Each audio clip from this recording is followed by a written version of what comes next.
much does it change? You talked about Louisville and Kentucky the other night after the win. Now you know who it is. How much does that change? A little bit. Yeah. Right. We Saturday was an interesting experience because part of me wanted to just take a break from soccer, and a mental break, a family break, a beautiful weather break.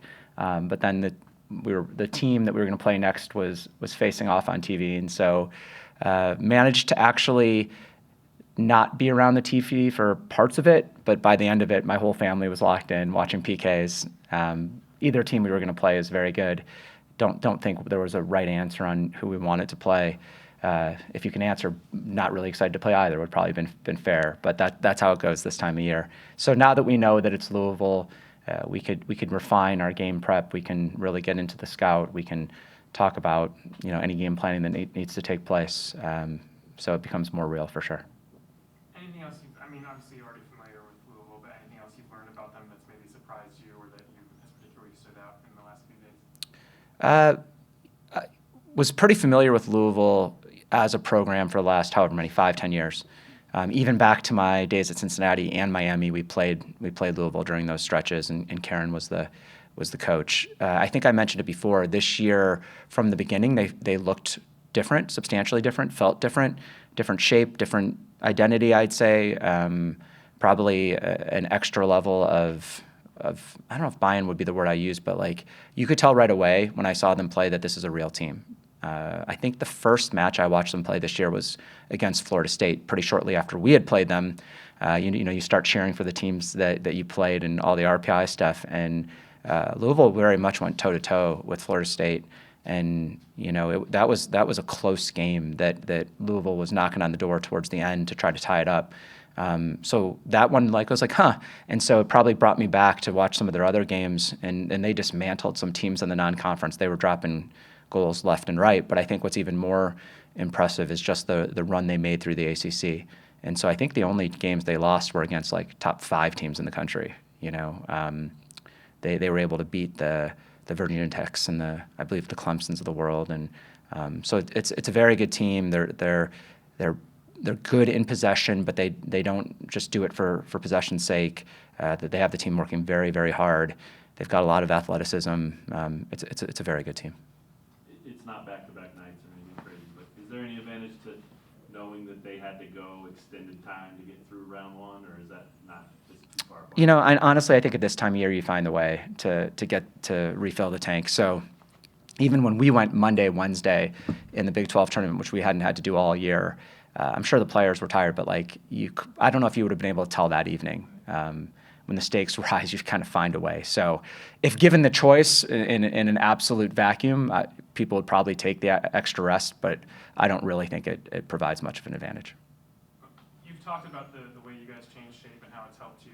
Obviously, those two we were just talking to were kind of big parts of that. Yeah. How have you seen them adapt to their new roles over the course of the last month or so since you did that? I've been really impressed by both Emily and Livvy's ability to adapt to new role. So, Livvy's was completely different, going from the middle of the park and an attacking role there to being a wing back, which I don't think she's ever really played that role. It's a big difference. To me, I think it feeds into a lot of her biggest strengths. She's really dynamic out there, and her service can be really dangerous with both feet, but there's a set of defensive responsibilities that's different. You might have to defend your own box a little bit more. You might have to get run at 1v1 more. So not an easy transition, and right from the start, I thought she's done well with it and continues to grow in each game. I think Emily Tobin's was borderline seamless, which is real challenging to move to center back.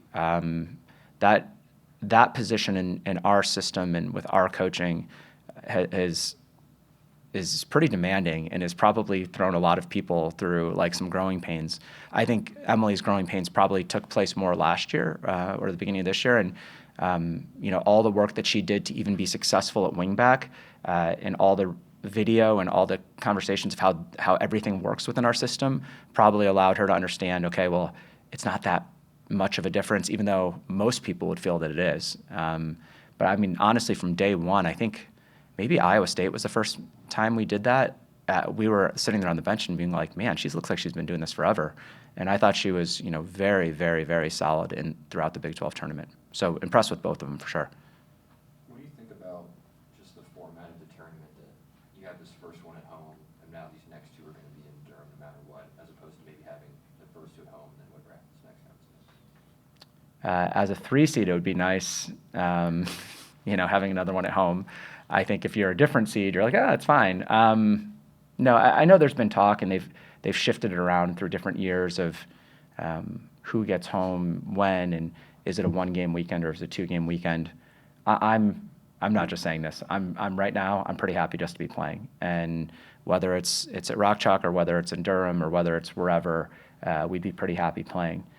As we grow as a program, if you talk to the TCUs of the world or the Penn States of the world, or they oftentimes plan and think beyond this weekend, and very much have experienced the difference between being a 2 and a 3 seed, or a 1 and a 2 seed, because that team theoretically gets to host the Elite 8 game. I do hope and think that we'll grow into a program that maybe has those sort of issues on mind throughout the year. Right now, I'm not quite as concerned. I think it's how it's been done the last couple of years. I think it's fair. It makes me wish we would have won the 2 seed. And I think I've said it before, we might have been in contention with that for had we won the Big 12 final. But that part was in our control, and we didn't get it done. And so no complaints at all with the situation we're in. I mean, if you had to sum up the overall personality of your team, top to bottom, reserves and starters, you've got Lexi and Jill, who are your top goal scorers, who are pretty selfless. Carol's one of the best players in the country, who wouldn't tell you that herself, right? What would you say the identity or personality of this team as a whole is? I just had a conversation about this morning. Ran into an alum at the Roost this morning as I was going to a recruiting meeting, but was talking about our team, and we get the academic report every Monday, and every time I go through it, I'm like, holy cow, it's a whole lot of A's for whatever it's worth. This is a team that takes care of business, responsible, great in the classroom. These aren't just filler words. They're like great representatives of the University of Kansas and KU athletics. They handle themselves with class. They are grateful. They treat people well. They treat each other well. I've had next to no issues at all this entire fall, and that's coming off of spring, where at the end of it, I'm just like, I didn't even realize as it was going on, but we didn't have to deal with a single issue this spring. So whether that's academics, whether that was disciplinary, we give them a lot of freedom in the spring. No one took that the wrong way. No inner team fighting, which is natural on any team. You're in tight quarters and you're competing against each other. So this is a group that works for each other, cheers for each other, is willing to do the work, is willing to take criticism. What I don't know, and what's going to maybe show up, and we're going to have to find out here, is to what extent are we just straight out winners, and to what extent do we have the person who's going to will us to that victory, and how deep are we willing to go, and how all that extra stuff. I know we're going to hit any sort of threshold for a normal student athlete or a normal team, but the teams that do special things usually have special players pulling them along, or special will, or whatever it may be. That's where we'll see. I think there are certain players that can probably do that in our team, and it's a huge ask. This is the time of year that it would sure be nice to have those heroes emerge. Do you pull them aside, whoever they are, and say, hey, need this or whatever, or is that not part of it? A little bit. Mm-hmm. I don't think it's fair to do to every player, and it can be a big burden, for players that's not the easiest thing to hear, right? And so we try to find that balance of, with a group of women, can I still say man management? It's a term kind of in coaching of you manage the whole team, but then individually, how do you get the most out of that player? Try to find that, but within sort of the construct of the team, where it's not just singling people out. I don't think it's fair to go win us a game. I do think it's fair to say, hey, you're a personality player on this team, and we need to see your personality now. And your best skill set might be blank. This is the time that we need it from you. And yeah, I do think we have some of those players, and this is, again, this is the time of year that the big-time players make big-time plays in big-time games, you know. Kind of related, but I guess how would you assess the demeanor with which your team's approaching this week? It's uncharted territory for basically everyone except the coaching staff to get past the first round.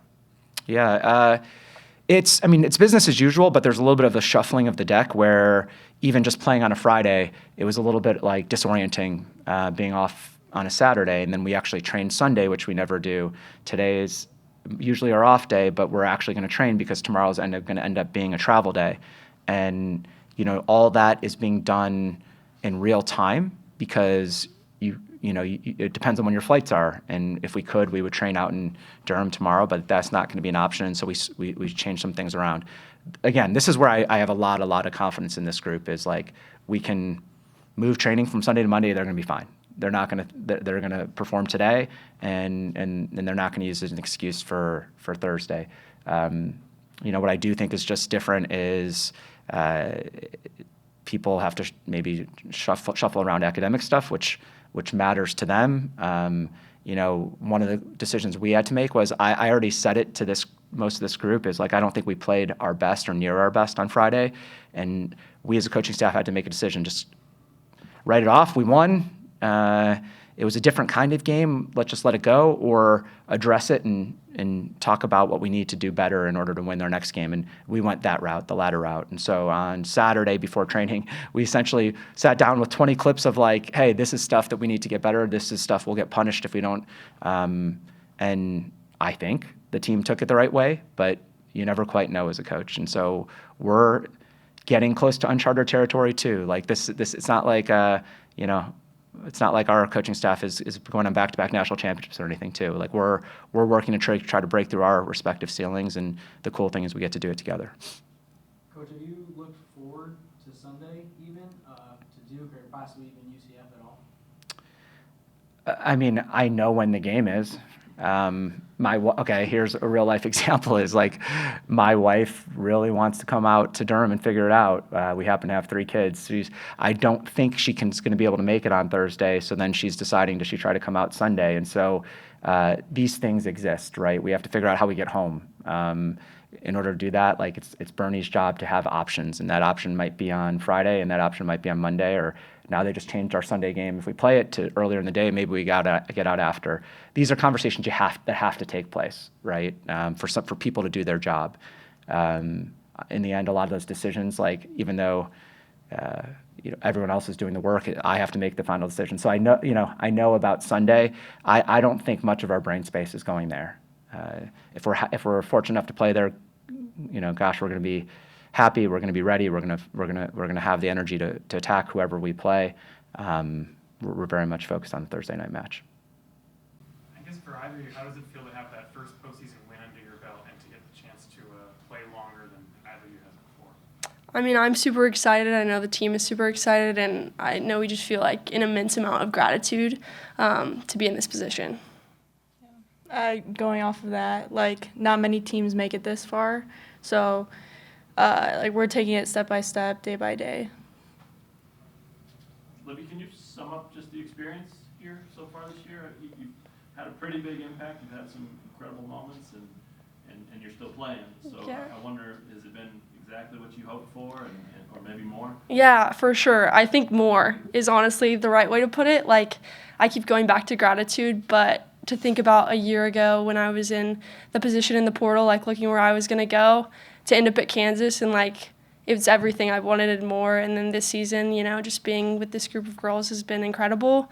So yeah, I just feel a lot of gratitude to be a part of this program and this team. What convinced you? I mean, did you know that this was the type of program you were coming into? A program, I guess, on the rise is the right way to put it, but Yeah. so than that even? I mean, what was it that made Kansas the spot? For sure. Well, I think it was funny because I thought it was going to be like more complicated in the portal than I think it came out to be. And Tyler reached out to me. I had a meeting with the coaches, and I was pretty excited to get to talk to them. And my parents had watched them win the Big 12 championship, and we're talking about how gritty the team was. And I was like, oh, I should go back and watch the game. And I watched it, and I was like, oh, this team has grit. They have heart, like, to win that game. And so then I went back and watched a couple more games, and I was like, oh, this is awesome. Like, this is a great team, and this is definitely something I'm interested in being a part of. What was your impression of Nate during that process? Yeah. And then now having played, under him for almost a full year? Yeah. What is it now? He's super awesome. I think I really enjoy how direct he is with us. Like, we know what we need to do. We know what each one of our responsibilities is. And I, as a player, like, really resonate with that style of coaching. So, yeah, but he's been awesome. He's just a great communicator, and I think he really brings the team up when we need it. Both of you were kind of affected by the way you guys changed shape midway through the season. I'm just wondering what that's been like and how you guys have improved since doing it. Yeah, I mean, it's definitely been a little bit of a change to like, get used to, because both of us like moved around a little bit. But I think it's worked out really well in our favor. We've been doing really good, and the whole team is just like really accepting of the fact and just like working with each other to do what's best for the team and everything. Yeah, and to build off of that, I know Tobin was in the position I'm in currently, so just having her one step behind me, she's a great communicator, and so it's really been super helpful for her just to be able to talk to me on the field and help better understand the position. Yeah, Livvy, what do you like about that wingback role and kind of, I guess, being Caroline's counterpart on the other side? Yeah, I mean, Caroline's an awesome player, so I think when I was told that was maybe a role I was going to step into on the team, I definitely paid more attention to the way she was playing it and how I could kind of replicate that on the right side, because she creates so much success for us on the left. So I think I was excited about the open space that's created out there. I like to have the ball at my feet, and I like to run at people, so I think that was a good opportunity to do that. If you could both answer, what gets you through? What you got the rest of the week to prepare for Thursday, and then a couple of big matches hopefully after that, I'm sure. What gets you guys through? Honestly, just like leaning on each other. Obviously, also with school, like balancing that, it's like really tough at this part of the season, because we're getting into finals and everything. But we're really just like leaning on each other and everything. For sure, I would say the team. I mean, I've never been a part of a team like this, so like I said earlier, like, I'm so grateful to be a part of this group of girls, and like stepping into the locker room and just finding those little moments where we can laugh together or just talk to each other, lean on each other is really great. And how about on game days? What do you guys have to execute and do on the field to make sure you're playing as long as you want to? Loaded question. Pretty open-ended there. I think all the little things, we talk about it at practice, like how important it is to get to the ball first, our first touch, the way we talk to each other. It all translates to the game. So I think when we step on that field, we know exactly what we need to do. We're prepped in that way, but just executing it. So making sure that in our warm-up, we're locked in and we're uplifting one another. Hey, Emily, how confident were you when you guys lost to SLU last year that you'd be back here and be able to make it through that same stage in the tournament? Yeah, like our biggest thing was obviously like we left it all out on the field last year, and it didn't, turn in our favor. But this year we were really trying to work on at least making it past like the first round and everything. So we're doing everything we can, like in practices and everything, just working really hard to make it past that first round. And now that we're here at the second round, we're just focusing on Thursday night and just hoping to win and everything. Emily, Livvy mentioned a minute ago that you were in that position, and obviously she meant on the field. I thought she meant in the position of being a transfer into the program. It sparked that in my mind. I wonder, how much did you help her? You had just done what she did, coming to this place new. How much did that help, do you think? Like in the transfer part of it? Right, yeah. Did you guys talk about it much, I guess, is the question. I mean, yeah, like obviously when she first like transferred, like it was for a different position and whatever. But transfers, I would say, like lean on each other in like a different way, just like obviously we come from different places and everything. So we just like talk through it a bunch and I don't know, hang out and yeah. Any great advice you gave her about, especially how to play for Nate? I mean, that's the number one thing that people probably need to figure out quickly. Yeah, for sure. It's definitely like different playing styles coming in. Like specifically for her, getting into that wingback role where I just came from. So I was really just trying to like tell her the things that he's looking for, just like focusing on those things that can help her succeed.